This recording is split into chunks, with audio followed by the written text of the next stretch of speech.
Welcome to simplifying law. Different forms of പണിഷ്മെൻറ്റിലെ last video ആണ് ഇത്. സോളിറ്ററി കൺഫൈൻമെൻറ്റ്, അതിൻ്റെ മാക്സിമം ഡ്യൂറേഷൻ എന്ന് പറയുന്നത് 3 മാസമാണ്. ഇനി അപ് ടു 6 months വരെ ഇംപ്രിസൺമെൻറ്റ് കിട്ടുന്ന ഒരു പണിഷ്മെൻ്റ് ആണെങ്കിൽ 1 മാസമായിരിക്കും സോളിറ്ററി കൺഫൈൻമെൻറ്റ്. 1 വർഷം വരെയുള്ള പണിഷ്മെൻ്റ് ആണെങ്കിൽ 2 മാസമായിരിക്കും സോളിറ്ററി കൺഫൈൻമെൻറ്റ്. 1 year വരെ കിട്ടാവുന്ന ഒരു പണിഷ്മെൻ്റ് ആണെങ്കിൽ 3 മാസമായിരിക്കും സോളിറ്ററി കൺഫൈൻമെൻറ്റ്.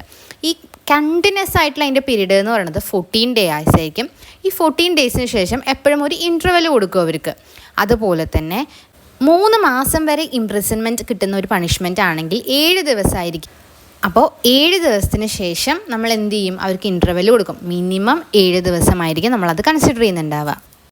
ഫൈൻ, നമ്മൾ ഏറ്റവും കൂടുതൽ ഫെമിലിയർ ആയിട്ടുള്ളൊരു വാക്കാണല്ലേ ഫൈൻ. അപ്പോൾ എങ്ങനെയൊക്കെയാണ് നമ്മൾ ഫൈൻ അടയ്ക്കേണ്ടി വരിക എന്നുള്ളത് നമ്മൾ കുറച്ച് നോക്കാൻ പോകുന്നത്. ഡിസേർട്ടർ നമ്മൾ ഹൈഡ് ചെയ്ത് കഴിഞ്ഞാൽ, റൈറ്റ് നമ്മൾ പ്രിവെൻറ്റ് ചെയ്യാതെ റൈറ്റ്സ് നമ്മൾ കൂടുതലായി ചെയ്യാൻ തുടങ്ങി, അതുപോലെ ഫുഡും ഡ്രിങ്ക്സിലും നമ്മൾ ബ്രൈബറി ചെയ്യുക, എലക്ഷൻ ഒഫൻസസ്, പബ്ലിക് നോയ്സൻസ്, അറ്റ്മോസ്ഫിയറിന് ഹാം വരുത്തി കഴിഞ്ഞാൽ, പബ്ലിക് ഒബ്സ്ട്രക്ഷൻസ്, ലോട്ടറി പ്രപ്പോസൽസ്, ഇതിലൊക്കെ നമ്മൾ എന്ത് ചെയ്യേണ്ടി വരും? ഫൈൻ അടയ്ക്കേണ്ടി വരും.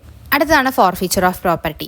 എന്ത് ചെയ്യാണ്? ഡിപ്രിഡേഷൻ നമ്മൾ കമ്മിറ്റ് ചെയ്ത് കഴിഞ്ഞാൽ നമുക്ക് എന്ത് ചെയ്യേണ്ടി വരും? നമ്മുടെ പ്രോപ്പർട്ടി നമ്മൾ ഫോർഫീച്ചർ ചെയ്യേണ്ടി വരും.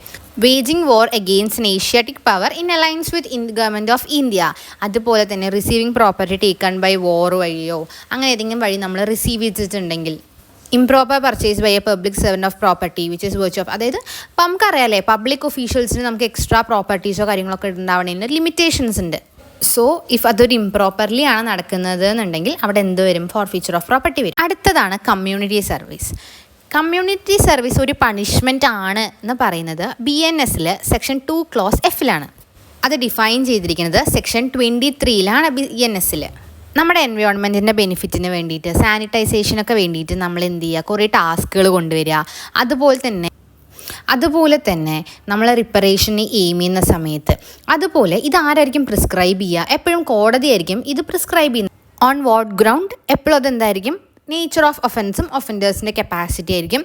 അതുപോലെ തന്നെ ഏറ്റവും ചില കേസസിൽ മാത്രമാണ് നമ്മൾ ഈ കമ്മ്യൂണിറ്റി സർവീസ് ഒരു പണിഷ്മെൻ്റ് ആയിട്ട് കൺസിഡർ ചെയ്യുന്നത്. Thank you for joining me. I hope you found it helpful. Don't forget to like and subscribe for more law related contents. Thank you.